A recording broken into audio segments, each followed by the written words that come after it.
Come onto your yoga mat, lying down, allowing yourself to arrive here. And then when you're ready, squeeze that left knee in toward your chest.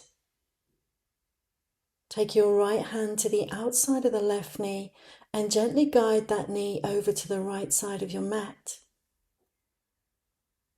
Let the movement be slow and turn your gaze over towards your left fingertips.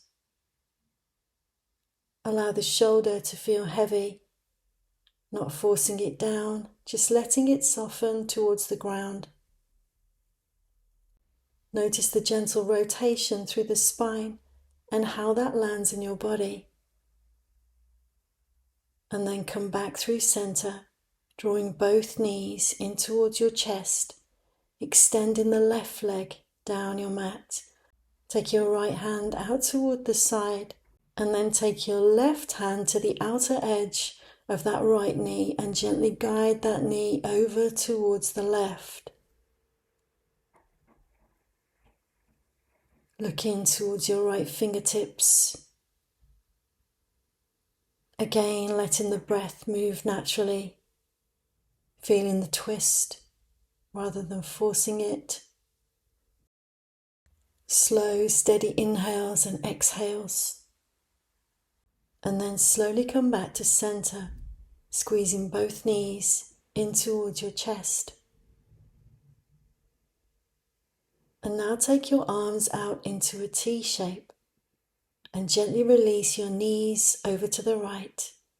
The higher the knees, the deeper the twist. Turning your gaze over to the left.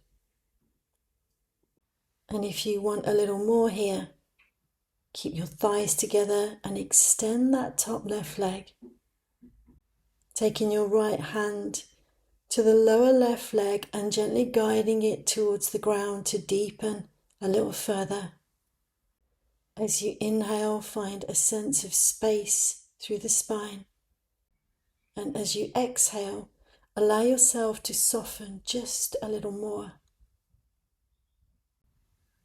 Through the shoulders, through the muscles and the hips. And then come slowly back to center. Releasing your knees over to the left, turning your gaze towards your right fingertips. Taking your time. See if you can get your feet to the ground and then allow your knees to follow. And then scan the body from the head down to the toes, softening at the shoulders, at the hips, the belly and the back. No energy or effort required. Just allowing gravity to perform the stretch for you. Slow, steady inhales and exhales. And then come back to center. Squeeze both shins in towards your body and then extend the legs long down your mat, allowing the body to settle.